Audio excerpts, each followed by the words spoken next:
వ్యవసాయం చేసుకుంటానని వెళ్లిపోయిన వైసీపీ మాజీ ఎంపీ విజయసాయిరెడ్డి మళ్లీ రాజకీయాల వైపు ఆకర్షితులవుతున్నారా? వైసీపీలోకి రీఎంట్రీ ఇవ్వాలి అనుకుంటున్నారా?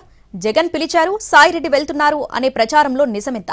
సాయిరెడ్డికి వైసీపీ ఆఫర్ ఇచ్చిందా, లేదంటే ఆయనే వైసీపీకి ఆఫర్ ఇచ్చారా?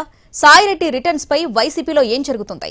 నెల రోజులుగా జోరుగా జరుగుతున్న ప్రచారంలో వాస్తవం ఎంత, కల్పితమెంత? వైఎస్ జగన్ లండన్లో ఉన్న సమయంలో వైసీపీకి ఎంపీ పదవికి రాజీనామా చేయడంతో రాజకీయాల నుంచి కూడా తప్పుకుంటున్నట్లు ప్రకటించారు విజయసాయిరెడ్డి. జగన్ చుట్టూ ఉన్న కోటరీ కారణంగానే తాను పార్టీకి రాజీనామా చేస్తున్నానని స్పష్టం చేశారు. తాను ఇక రాజకీయాల్లో కొనసాగబోనని, ఏ పార్టీలోనూ చేరేది లేదని, వ్యవసాయం చేసుకుంటానని చెప్పేశారు సాయిరెడ్డి. అలాగే కాకినాడ సీపోర్ట్ కేసులో విచారణకు హాజరైన విజయసాయిరెడ్డి ఊహించని విధంగా లిక్కర్ కేసు గురించి మాట్లాడడం అప్పట్లో కలకలం రేపింది.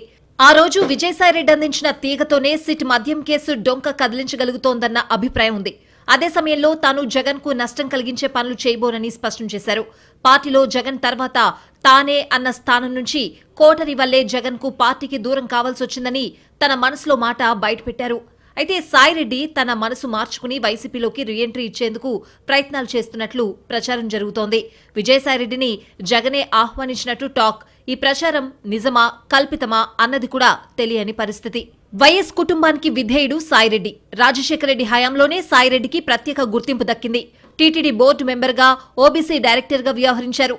రాజశేఖర రెడ్డి మరణం తర్వాత జగన్ కు మద్దతుగా నిలిచారు. జైలుకు వెళ్లారు. ఆ పార్టీ నుంచి తొలి రాజ్యసభ సభ్యుడయ్యారు. 2019 ఎన్నికల్లో విజయం తర్వాత కేంద్రానికి ఏపీ మధ్య కీలకంగా పనిచేశారు. ఢిల్లీలో పెద్దలతో సత్సంబంధాలు కొనసాగించారు. పార్టీ అధికారం కోల్పోయిన అనంతరం సడన్ ట్విస్ట్ ఇచ్చి రాజీనామా చేయడంతో సాయిరెడ్డి బీజేపీలో చేరతారని అందరూ ఊహించారు. ఆయన నుంచి ఎలాంటి ప్రకటన రాకపోవడంతో ఆ ప్రచారానికి తెరపడింది. ఇప్పుడు మనసు మార్చుకుని తిరిగి వైసీపీలోకి రీఎంట్రీ ఇవ్వాలని భావించారట. ఓ కీలక నేత ద్వారా జగన్ కు రాయబారం పంపినట్లు సమాచారం. పార్టీ కోసం సాయిరెడ్డి ఎంతో చేశారని, మీరు ఓకే అంటే ఆయన తిరిగి పార్టీలోకి వచ్చేందుకు సిద్ధంగా ఉన్నారని, ఆయన ఏ రోజు మీకు వ్యతిరేకంగా మాట్లాడలేదని, అనుకోని పరిణామాల వల్ల కొన్ని జరిగిపోయాయే తప్ప మీ పట్ల ఇప్పటికీ సాయిరెడ్డి విధేయంగానే ఉన్నారని ఆ రాయబారి జగన్ కు వివరించే ప్రయత్నం చేసినట్లు తెలుస్తోంది. అయితే ఏ విషయాన్నైనా నాంచే అలవాట్లేని జగన్ ఈ విషయంలో మాత్రం ఏవీ తేల్చలేదని సమాచారం. రాయబారి చెప్పిన మాటలు విని విననట్లుగా ఉన్నారని తెలిసింది. దీంతో సాయిరెడ్డి రీఎంట్రీకి గ్రీన్ సిగ్నల్ ఇంకా రాలేదని భావిస్తున్నారు. మరోవైపు వైసీపీ కీలక నేతలు విజయసాయిరెడ్డిపై గుర్రుగా ఉన్నట్లు తెలుస్తోంది. ఆయన ఇచ్చిన టిప్ వల్లే అసలు లేని లిక్కర్ స్కామ్ తెరపైకొచ్చి వైసీపీతో పాటు తాము కూడా బద్నాం అవుతున్నామని ఫైర్ అవుతున్నారట. వైసీపీకి ఇంత డ్యామేజ్ చేసిన సాయిరెడ్డి మళ్లీ పార్టీలోకి ఎలా వస్తారని బహిరంగంగానే చెప్తున్నారు.